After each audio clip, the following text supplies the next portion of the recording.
அனைவருக்கும் துர்காதேவி சரணம் YouTube channel சார்பாக அன்பான வணக்கங்கள். நாளைய தினம் டிசம்பர் 13ஆம் தேதி வந்துட்டு ரொம்ப அற்புதமான மார்கழி பௌர்ணமி நாளுங்க. இந்த நாள்ல என்னென்ன சிறப்புகள்லாம் இருக்கு அப்படிங்கிறத பத்தி பார்க்கலாம். முதலாவதாக அது திங்கட்கிழமை வருகிறதுங்க. இது வந்துட்டு ரொம்ப சிறப்பான விஷயங்க.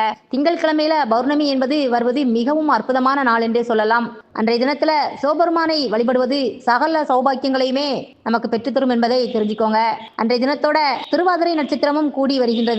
ரொம்ப அற்புதம். இதுல குறிப்பாக பாத்தீங்கன்னா மார்கழி மாதம் இந்த நாள்ல ஆருத்ரா தரிசனம் அப்படிங்கிறது கடைபிடிக்கப்படும். அன்றைய தினத்துல உங்கள் அருகில் உள்ள சிவ ஆலயத்துல போய் பாத்தீங்கன்னா ஆருத்ரா தரிசனம் அப்படிங்கிறது நிகழ்வு பிரம்மாண்டமாக நடைபெறுங்க. நடராஜ பெருமானுடைய தரிசனமும் அப்படிங்கிறது ரொம்ப சிறப்பாக இருக்கும். அந்த வகையில இந்த நாள் ரொம்பவும் கொண்டாடப்பட வேண்டிய ஒரு அற்புதமான நாள். அதே போல விரதம் இருந்து வழிபடுவதற்கு உகந்த நாள் அப்படிங்கிறத அனைவருமே மறந்துடாதீங்க. இதுல வேற என்ன சிறப்புகள் எல்லாம் இருக்கு என்பதை பற்றி இந்த நாளில் நம்ம என்னெல்லாம் பண்ணணும் அப்படிங்கிறத பற்றியும் இந்த பதிவுல முழுமையாக பார்த்து தெரிந்து கொள்ளலாம். பதிவுக்குள்ள போறதுக்கு முன்னாடி நம்ம துர்காதேவி சரணம் சேனலை இப்பதான் முதல் முறையா பாக்குறீங்கன்னா ஒரு லைக் பண்ணி சப்ஸ்கிரைப் பண்ணிக்கோங்க. மேலும் பக்கத்தில் இருக்கும் பெல் பட்டனை கிளிக் பண்ணி ஆல் என்ற ஆப்ஷனை கிளிக் பண்ணுங்க. அப்பதான் நம்ம பதிவுல வரும் நல்ல நல்ல தகவல்கள் உங்களுக்கு உடனுக்குடனே ஒரு நோட்டிபிகேஷன்ல வருங்க. நீங்களும் அதை பார்த்து பயன்பெறலாம்.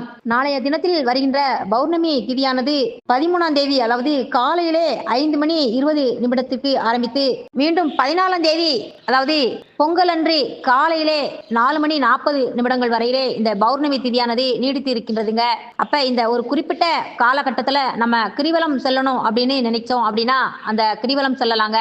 பௌர்ணமி விரதம் இருப்பவர்கள் இப்ப நாம சொன்ன அந்த நேரத்துக்குள்ள விரதம் இருந்து மாலை நேரத்துல நம்ம வழிபாடு முடிச்சிட்டு கூட விரதத்தை நிறைவு செய்து கொள்ளலாம். குறிப்பா இன்றைய தினத்துல அம்பிகையை வழிபடுவது என்பது செய்வது மிகவும் சிறந்தது அப்படின்னு சொன்னோம்னா எந்தவித மாற்று கருத்தே இல்லைங்க.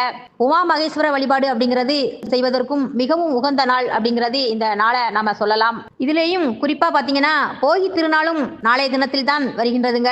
பழையன கழிதலும் புதியன புகிதலும் அப்படின்னு சொல்வதற்கு ஏற்றார் போல மனதில் இருக்கக்கூடிய அந்த நச்சுகளை எல்லாமே அகற்றி உண்மையாகவே மகிழ்ச்சியாகவும் புத்தமுதிய ஒரு பிறவி எடுத்தார் போல ஒரு நல்ல மனிதராக உண்டாவதற்கு ஏற்ற ஒரு சூழ்நிலை உண்டாகியிருக்குங்க. இந்த நாள்ல சபதம் எடுத்து கொள்ளுங்கள். பழைய விஷயங்களை எல்லாமே எரித்துவிட்டு புதிய விஷயங்களான நன்மைகளை நோக்கி நடைபோட வேண்டும் அப்படிங்கிறத மறந்துடாதங்க சகோதர சகோதரிகளே.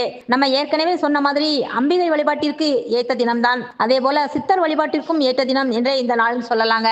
நம்ம ஏற்கனவே சொன்ன மாதிரி சோடசக்கலை அப்படிங்கிறதும் இதுல வரும். மார்கழி பௌர்ணமியில வருது பாத்தீங்களா, அதனால ரொம்ப சிறப்பாக இருக்கும். அனைவருமே தவற விட்டுடாதீங்க. 14ஆம் தேதி காலை 4:40 வரையிலும் பாத்தீங்கன்னா பௌர்ணமி திதி இருக்கின்றது. இந்த சோடசக்கலை நேரம் அப்படின்றது 3:40 5:40 வரையிலும் இருக்கக்கூடியதுங்க. அது ரொம்ப முகூர்த்த நேரத்திலே சிறப்பாக வருது. எப்பயும் இந்த மாதிரி அமைவது ரொம்ப கடினமான ஒரு விஷயம்தான். வருகிற 14ஆம் தேதி காலையிலே பிரம்ம முகூர்த்த நேரத்துல இந்த சோடசக்கலை அப்படிங்கிறது வருதுங்க.